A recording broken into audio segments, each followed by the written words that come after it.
that, one of the students suggested maybe we have some kind of similar informal kind of, since we cannot gather together in person through Zoom. And so the idea was just to take some questions and discuss, you know, among ourselves, share. And the subject that today we used was a karma, because the student wanted to kind of something to related with the karma, so that is why what we choose. So I have got some questions, you know, through.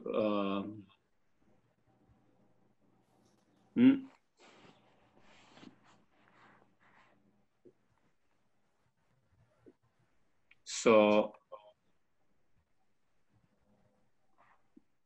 I will go through some of the questions, you know, that has been sent, and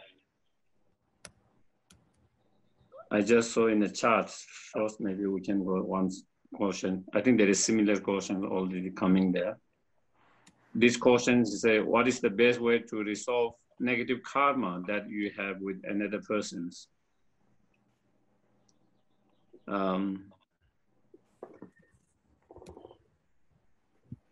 I think if someone is still alive, you know, of course, whether someone is alive, the person is alive, or someone is already passed away, one of the way to purify, we can do resolve the karma is through purifications. And through purifications, we try to, there are many different kinds of purifications practices, but I think the main point is whatever purification practice that we choose, or which one feel connected, for opening power are very important. Whether you do a Vajrasattva purifications, whether you do a 35 Buddha purifications, whether you do a purification through meditating on emptiness of the negative karma itself, the action of creating,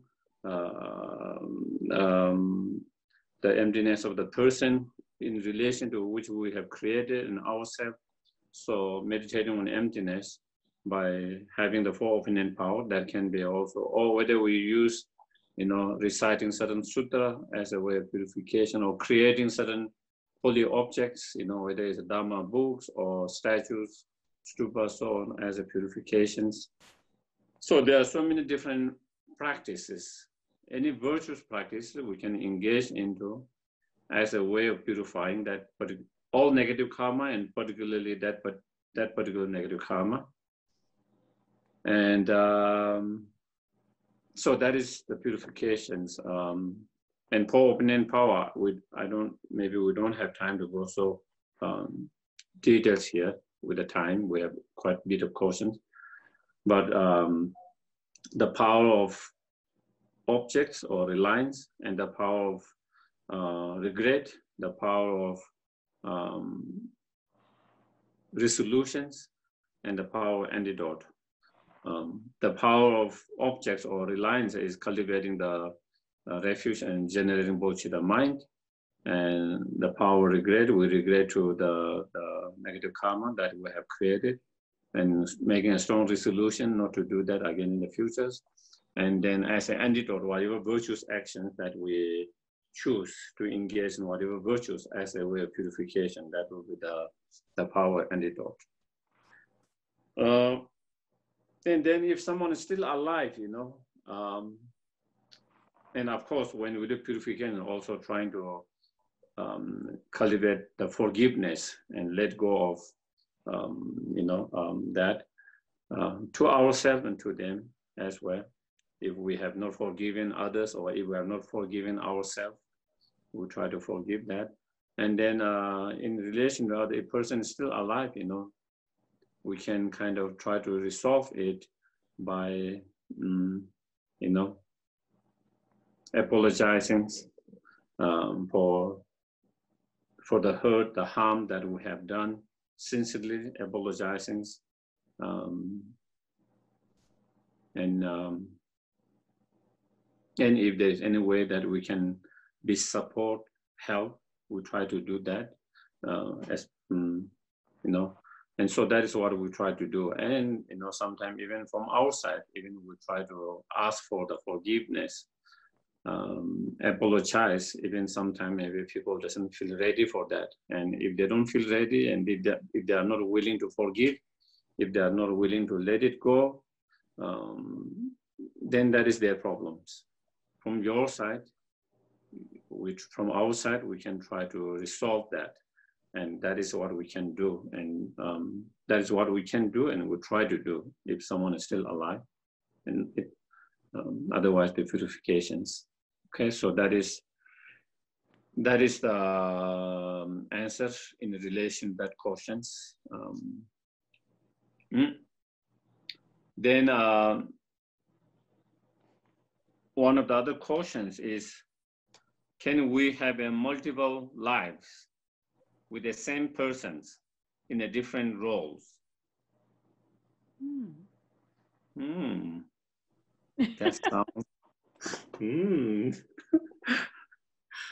And if so, is it to work on each other's karma, bringing it to a better place? Yes, it is possible to have a multiple lives with the same persons and in different roles. Definitely, in the Buddhist scriptures, they talk about everyone has been our mothers, everyone has been our father, everyone has been our wife, everyone has been our husband, everyone has been our children, everyone has been our siblings, all of that, so there is a multiple life with the same persons in the different roles. And so, even though we don't remember all of them, but definitely from Buddhist point of view, definitely. And when we talk about many lifetimes, and definitely,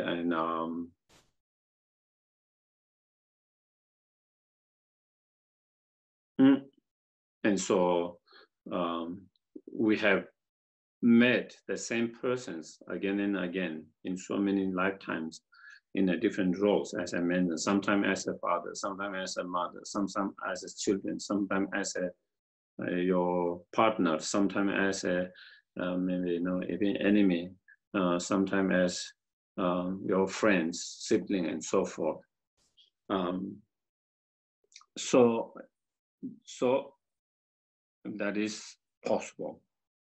Not only possible, most likely we all have gone through that. So then if it is so, if so, is it to work with each other's karma, bringing it to a better place? That one a little bit complicated.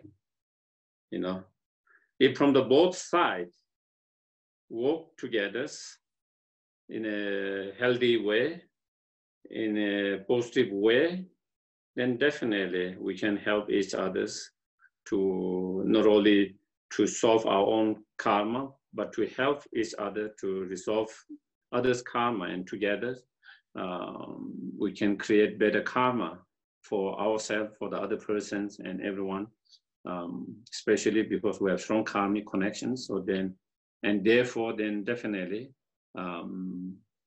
it can lead to a better place for both persons, But if the individuals who are involved in that two persons in that karma, if they don't make effort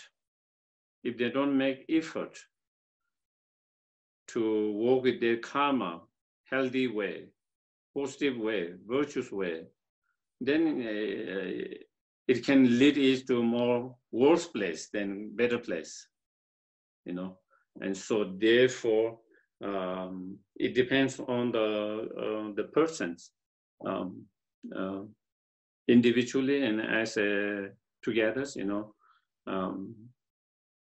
Because since for the ordinary beings, if it is someone more enlightened beings, you know, if the both persons are more enlightened beings, then they have choice and they make that choice, and they have a certain control of their karma, certain control of their life.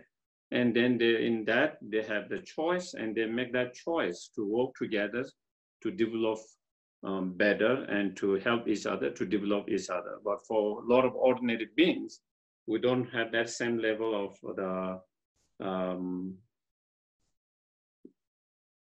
luxury of that choice. And so when we don't have that choice, due to our karma, we are thrown together in certain roles, in certain lifetime together, and again and again. And then, so it doesn't always means that we are trying to work with each other's and each other karma to bring it to a better place. You know, it could be either way, depending on the individuals who are in that kind of karmic relationship, how they deal with that karma, you know, whether they deal negatively or positively, whether they deal with that karma in a healthy and virtuous way or unhealthy in a negative way. So it depends on that. And so that is the kind of the answer to that. And again, if any of you have more questions regarding after kind of I explain or share whatever I know, and if you have kind of other questions that you want to follow up, please feel comfortable for that follow-up questions later, okay? And so things are, if things are not clear and you want to have more clarities, and then there is another question, which is, my question is, what is the relationship of karma and our progress in understanding the Dharma? And how would you suggest I practice personally to increase my understanding of Dharma for benefit of all? Thank you for the opportunity to ask questions. Definitely there is a relationship between the understanding of karma and our progress in the Dharma, you know. Even without understanding and belief of the karma, you can still practice Dharma. You can still make some progress to a certain level, but you know, it will be very hard to make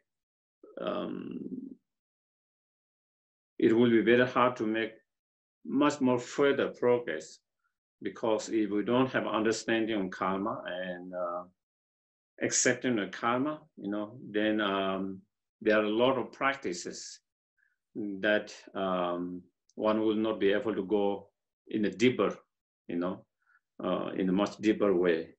But when you have understanding of karma and accepting of karma, that helps us to go into some of the practice much more deeper level. Even without the concept of karma from the point of view of past and future life, you can still kind of have some, you know, very gross level of explanation of karma. If you steal, then you know, you might be prison. If you kill someone, you might be prison. So you create a karma. You experience an instant karma. If you help someone, in the future, someone will help you. You can do that explanation, but then there are a lot of other things you cannot explain if we don't talk for many lifetimes. You know, what about people who have been so kind, compassionate, caring all their life, and all they experience is so much pain and suffering? You know, they have so much obstacle in their life. in terms of their health, in terms of their finance, in terms of relationship, everything they struggle so much all their life. So how do you explain karma in that case? That person has been in this life, you will just explain from this life point, that person has been so kind, compassion, caring, loving, anything that all they did is only so much love, compassion, caring, virtues, you know, not harming, not hurting anyone, but still they have so much challenges, so much challenges. So does their good, all their good become, all their virtues become wasted? No consequences, no result of such all their goodness, you know, and why do they experience all these challenges, difficulties? And it is on the other hand, there are some people in this life who are very mean, you know, very mean, very unkind, you know, taking advantage of others, hurting and harming others most of their life, but they have so much success in everything. They have good health, they have long life, you know, finance, monies come very easily, all of that, everything's, you know, so again, they didn't experience the result of all their negativities, all their meanness, all their in this life. How do we explain? Does that mean all their actions that they have created, they have no consequences? You know, and why do we have all the success when they have been so unkind, mean all the time? You know, so only through the explanation of karma from past and future, past and the futures, then we can have a better understanding of that, and then we can have deeper understanding in that sense. So then it's not about whether we will experience the consequences now or not, but there will always be consequences of our actions, our thoughts, our speech. Once we know and we are convinced of that, even we don't experience the consequences immediately, whether it's the consequences of positive or negative, we will be very, very careful in terms of not to create any kind of, you know, negative karma, because it's definitely going to have a negative consequences, and it will inspire us to engage in a more positive karma, because that is always going to have positive consequences and positive result. And so therefore, and then when you talk about bodhicitta and through the practice of seeing everyone has been our most kind sense mother and so forth, then again, you know, it helps us to develop bodhicitta mind, you know. Even someone we dislike, someone who we dislike because, you know, we feel they have been very unkind in our life this time, and they have hurt us, harm us. But if we have total convictions in the karma and total convictions that person has been your mothers so many times, not only mothers, very kind, caring mothers, who has been not only father, who have been many very kind, caring fathers, as an animal, as a human beings, and in many, someone who has been most caring partner, someone who has been most caring friends. So if you know, then you know, it's easy to kind of let go of whatever harm they might have done in this life, small harms, small hurt, because they have been doing so much benefit, so much in the past, you know, and so then it will be easy to let go of our anger, and it's easy to feel compassion and develop compassion.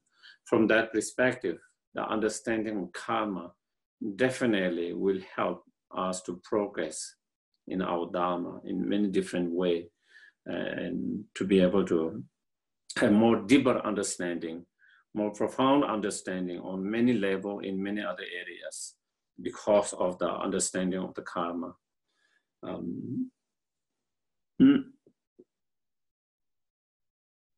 Then with that,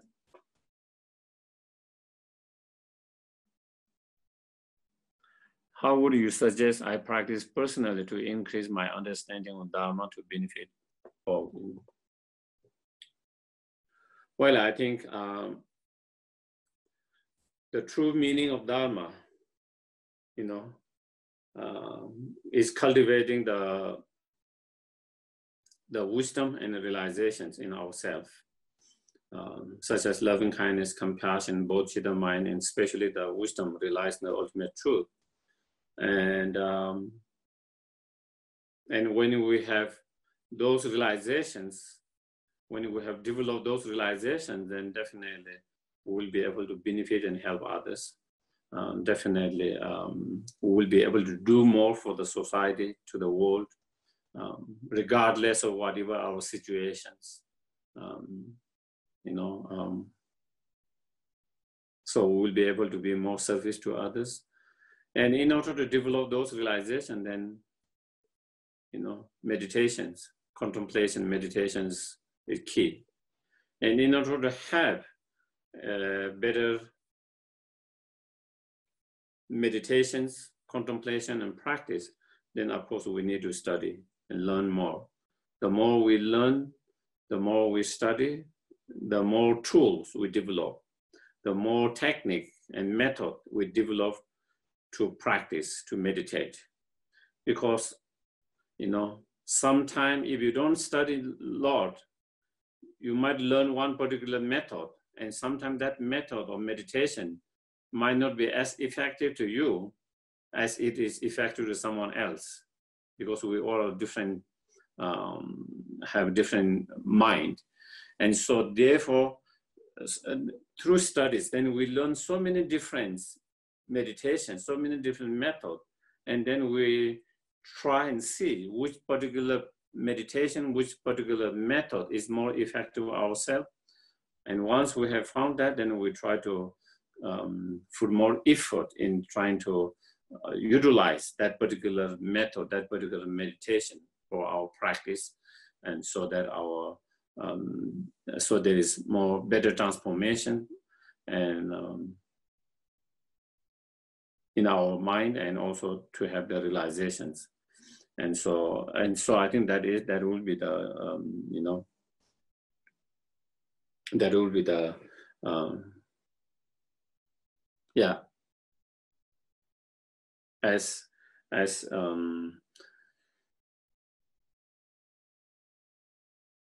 the great Indian master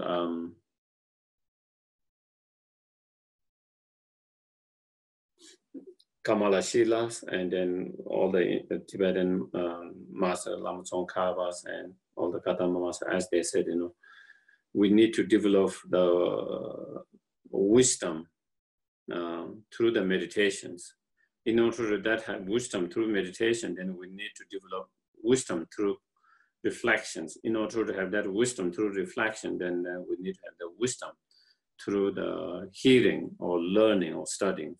So first we have, through studying, learning, we have certain understanding, certain level of wisdom. But we shouldn't be satisfied that. We should go beyond that. And then whatever we have studied and learned, we try to reflect again and again the meaning of that, until we get certainty of that subject. And so when through reflections, then you have no doubt, and you are totally have certainty in that. Through that, then your wisdom becomes more profound. And once you have that certainty, then again, even we have unshakable understanding of something, but still, when we think, it comes. When we don't think, it doesn't come, because it is not familiarized with us. So then we repeat that meditation again and again, and until it becomes very natural, without even having to think. It just arises, just like our delusion at the moment, because we are good at meditating with the delusions, and so we change to the others, loving kindness, compassion, those. And then once we have that wisdom that comes through meditation, and then that become much more profound and much more effective and much more strong. So yeah, so I think then there is another questions. I'm really interested in the relationship of karma to our physical well-beings. I read recently the following sentence about Buddha Shakyamuni. Each feature of his holy body represents an aspect of his omniscient mind. Do our bodies also represent aspects of our ordinary mind? And is it the result of karma? And in what way can our practice benefit our body in short term, in one lifetime, for example, improve them? I'm thinking of a situation where we maybe experience a particular sickness. So definitely there is a relationship,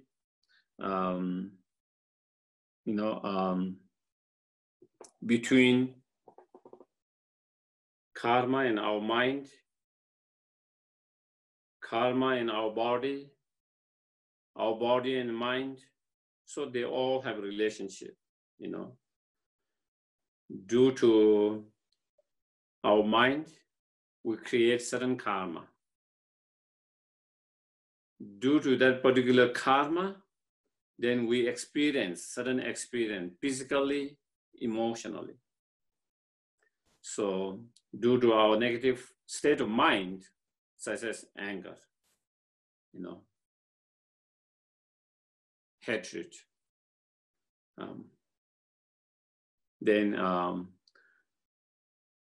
we might create karma by being a very violent with someone whom we have anger, hatred, physically or verbally. We can become violent. And through that violent actions, we create the karma. And that violent actions, which we create the karma, is created because of that negative minds, violent mind of anger and hatred. Once we are engaged in that violent actions, physically or verbally or both, then that imprint, the karmic imprint, or the potential is left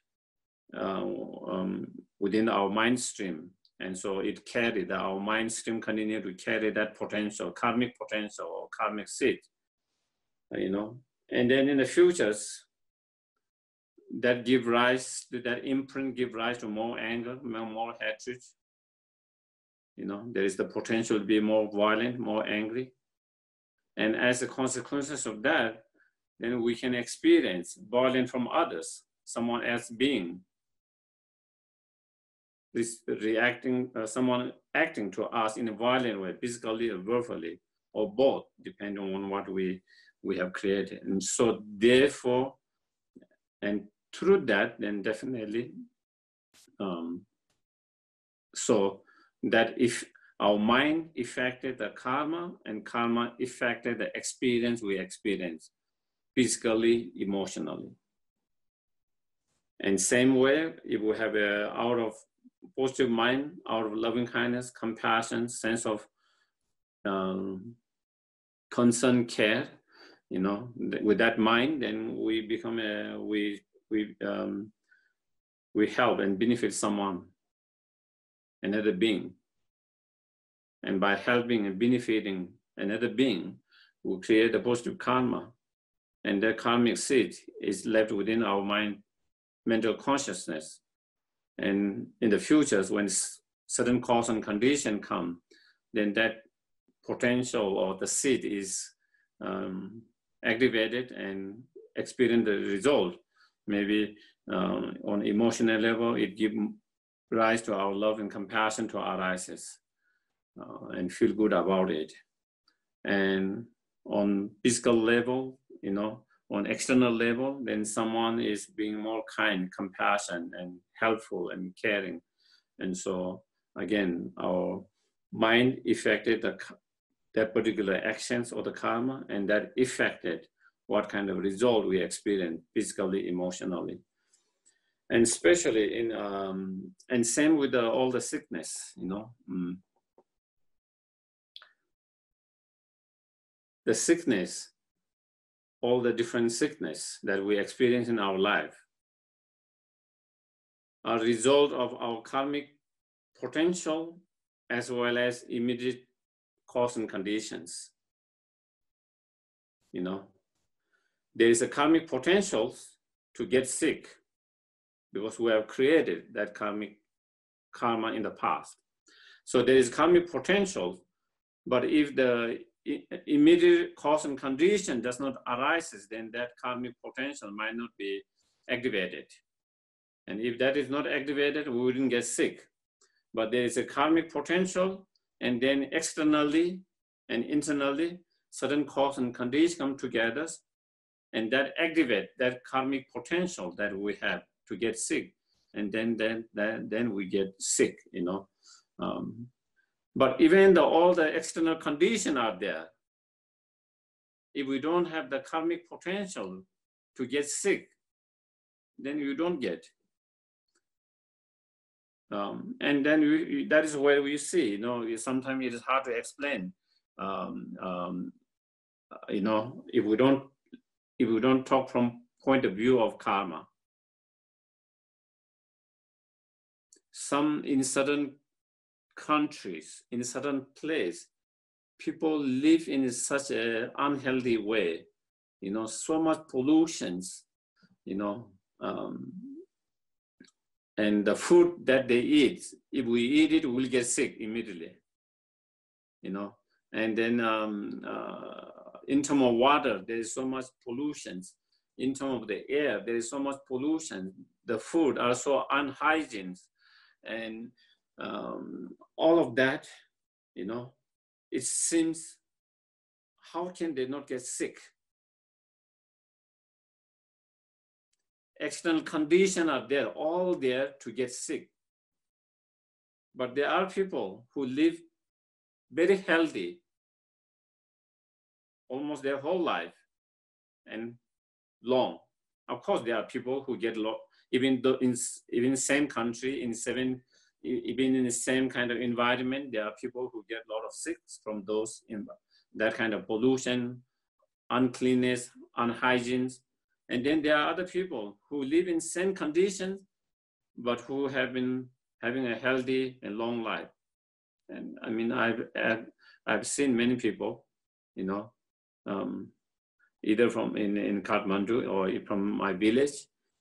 If you look from externally, you know, they don't have the best conditions, but some of them hardly took medications, hardly went to hospitals, and lived more than 80 years. And some of them, you know, they went to hospital, but for a small things couple of times, and not so much medications. And then and then there are some who try to live healthy. They do exercise. They try to eat right food, you know, in terms of right diet. Very careful what they eat, you know, trying to follow all this healthy diet, all of that, and they very hygiene, very clean, all of that. Despite that, sometimes they are struck by sickness, you know. And so, from externally, if you only think from just the external factors, then they shouldn't be get sick, the external factors. But then, you know, despite trying all, sometimes people get sick because sometimes the karmic potential or the seed is so strong,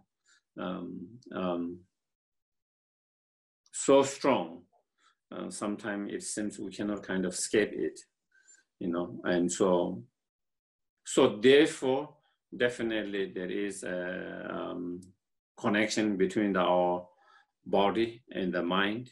I mean, body and the karma and the mind.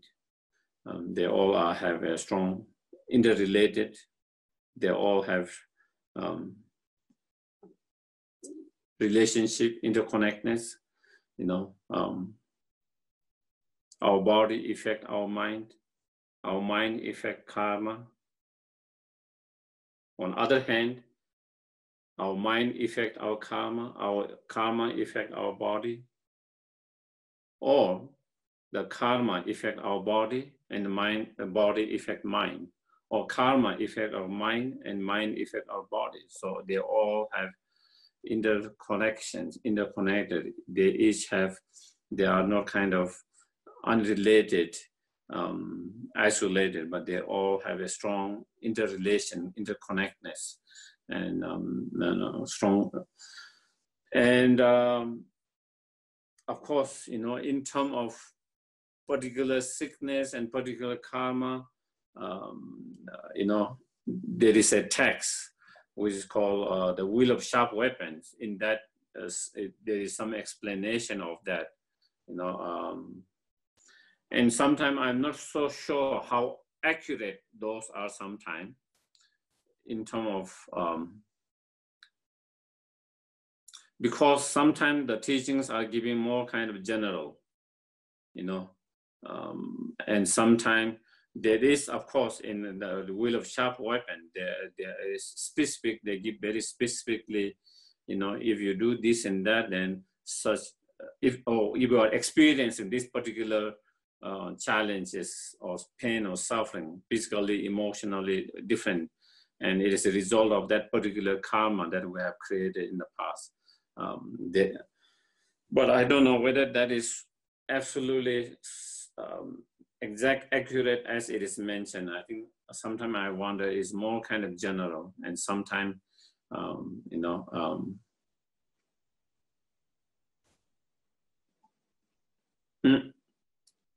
so that is what it is said, you know, when you go to very details, very specific detail on what particular karma and when we created and with whom we created and what lifetime, in what, all these details, only the Buddhas knows, only the fully enlightened, even the Bodhisattvas, even the Arhat, still they have certain limitations on knowing all these so details in that way.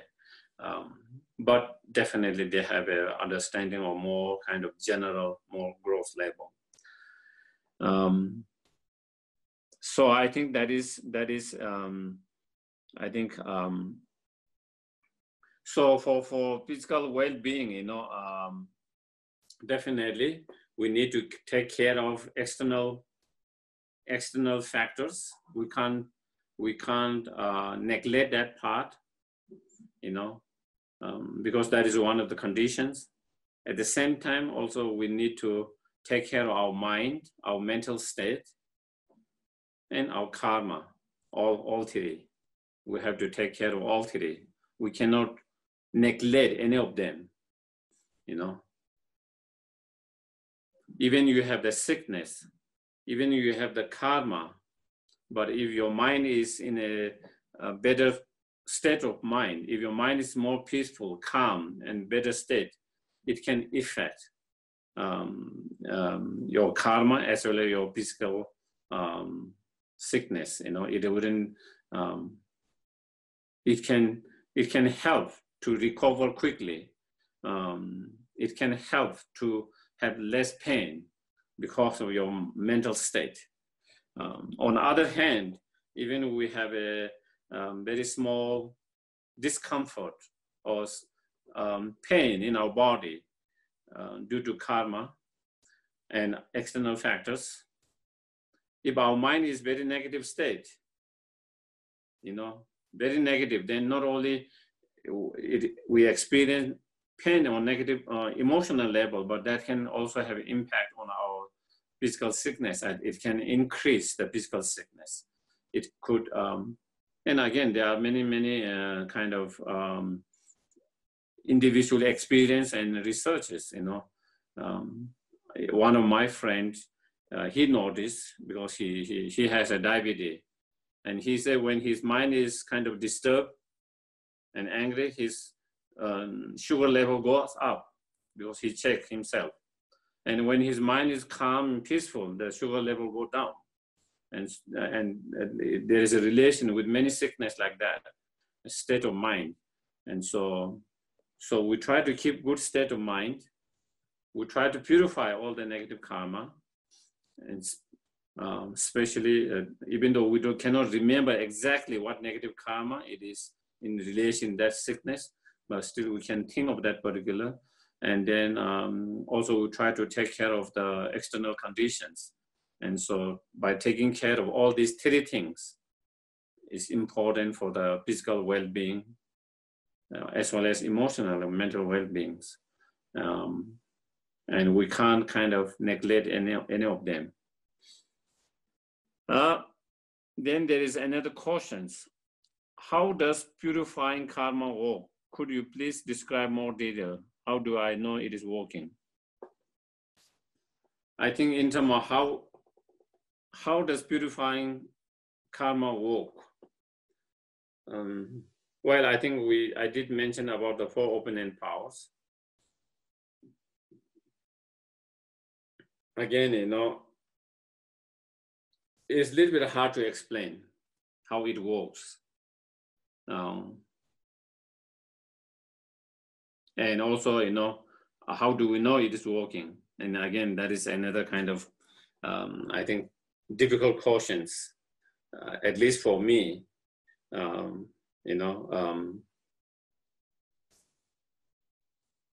But what I can say is,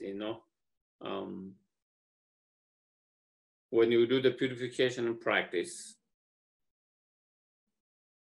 what helps is, I think, at least in my personal cases, it helped to overcome whatever kind of feeling of guilt that I might have for having done some negative karma in the past. So through that purification and having these convictions or trust that through this purification that those can be purified, so it gives me more hope. It gives me more hope. It makes my mind more hopeful and less negative, thinking that I've done something that I cannot, which I cannot fix it or cannot change it. And then we kind of caught up in that and we carry that burdens throughout our life. But when we have the belief in that purifications, then, yes, I have done those negative karma, intentionally, unintentionally, but through this purification, it can be purified. And so with that kind of belief, it makes your mind much more lighter. Feel like you are not carrying the burdens. Whether your mind become lighter or whether you continue to carry your burden and feel guilty, is not going to change the situation, whatever happened in the past. But it affects you immediately and for the future. So in one way, that purification is one way. It is a psychologist. In a way, psychologist is dealing with your mind to be more lighter and less dark, less burden, and to feel more hopeful. And it helps you to move forward instead of being stuck in the past. That part definitely I can see with your own personal experiences on certain small level. You can see the changes and transformations in that.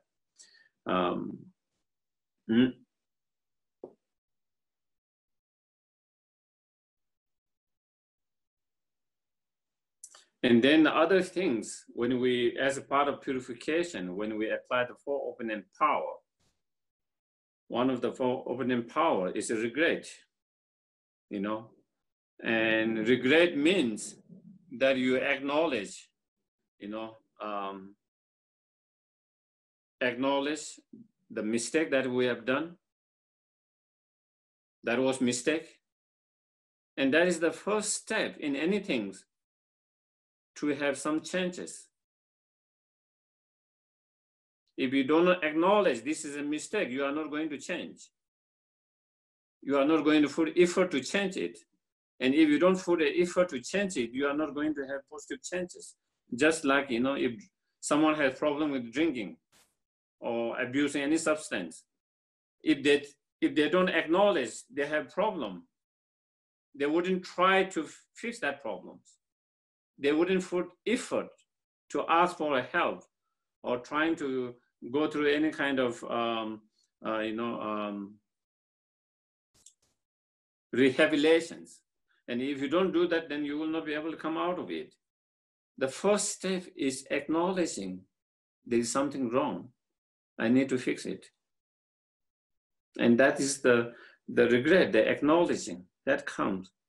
And then, of course, then having a strong resolutions not to do that, that also have a strong impact in then our, to change our behavior, to change our mind, to change our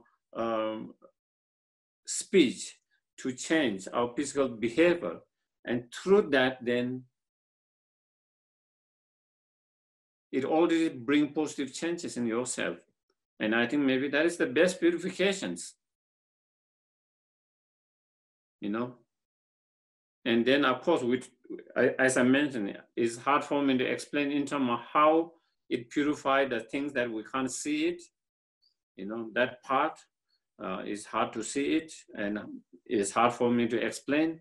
Maybe someone might be able to explain, but I find hard to kind of logically kind of explain how it really kind of, but what I see is immediately it changed our, in our state of mind, how we feel it, and as well as changing our behavior on mental level, on verbal level, on and if we do, if that's the case, then definitely, you know, we don't create more negative karma. If we don't create more negative karma, it's already purifications. Because if we have not changed, we will be creating negative karma. And from that perspective, you can say that is, and those are something we can try to observe ourselves and our own mind, and then we can see those changes. So I think that is all I can answer in terms of that. And then there is the last question. I think it was going to be 45 minutes, but I think now it is more than that. How do our action affect the health and long life of our gurus? You know,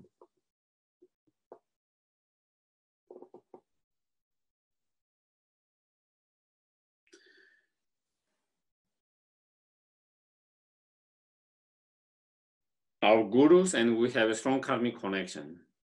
And of course, also like with our parents, our children's, and you know, we have strong in guru on a spiritual level, and then with our children's, with our parent on physical level, on that, you know, mainly on that level.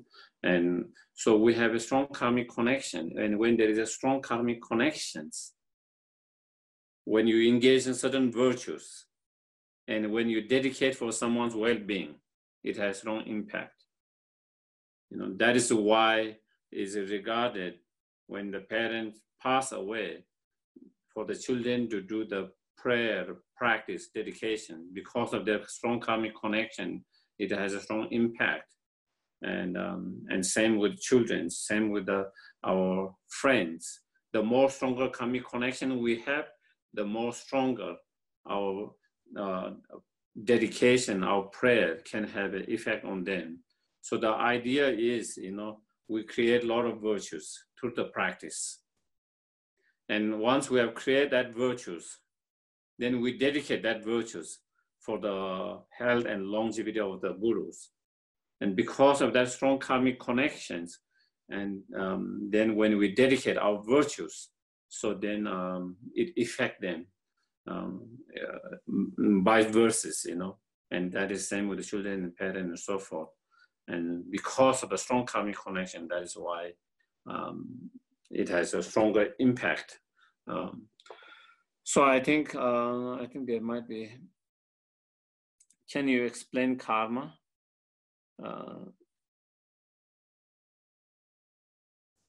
Yeah, I think maybe we might have to go whole night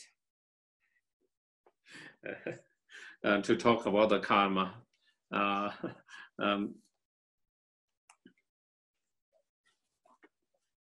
Karma in Tibetan is le, which means actions, So,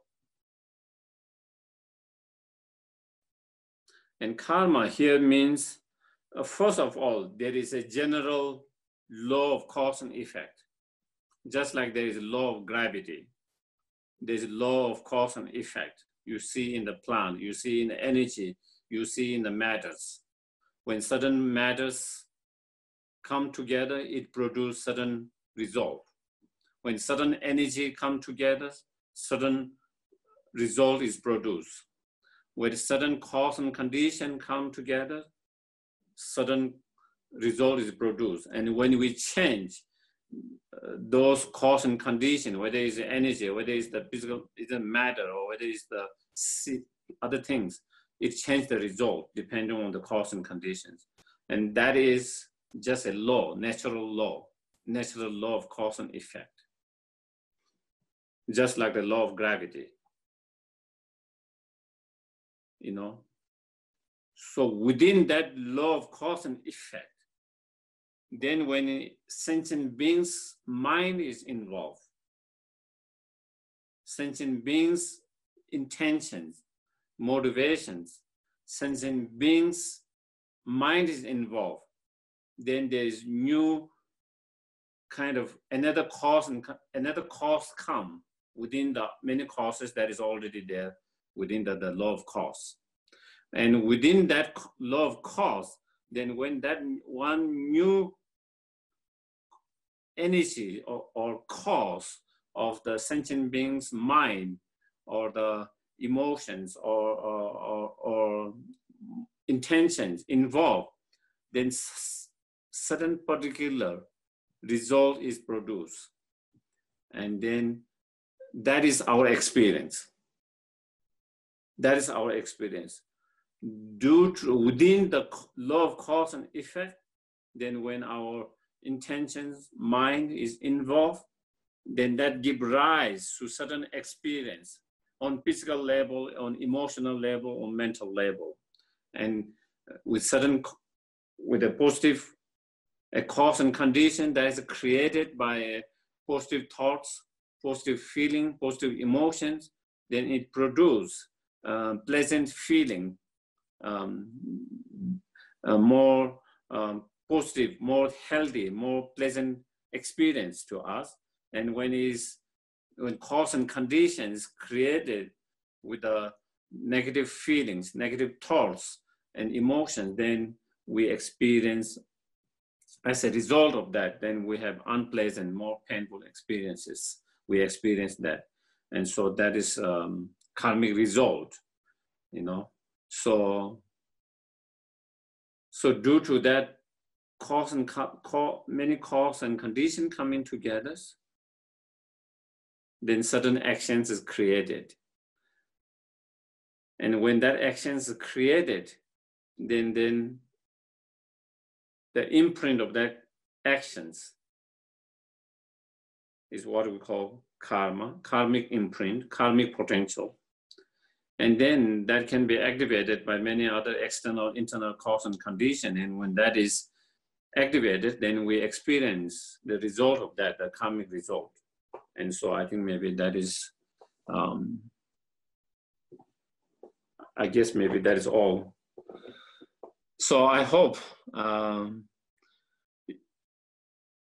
yeah, I think we are going to have more informal kind of, not so kind of serious, but I think it became a serious.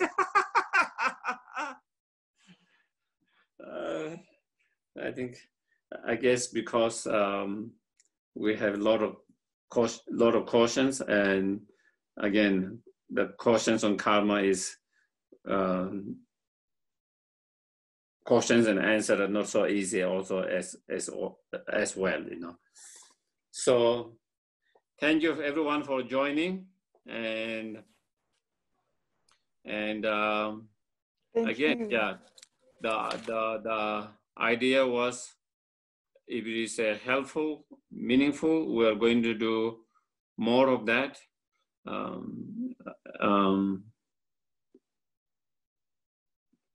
Yeah, and then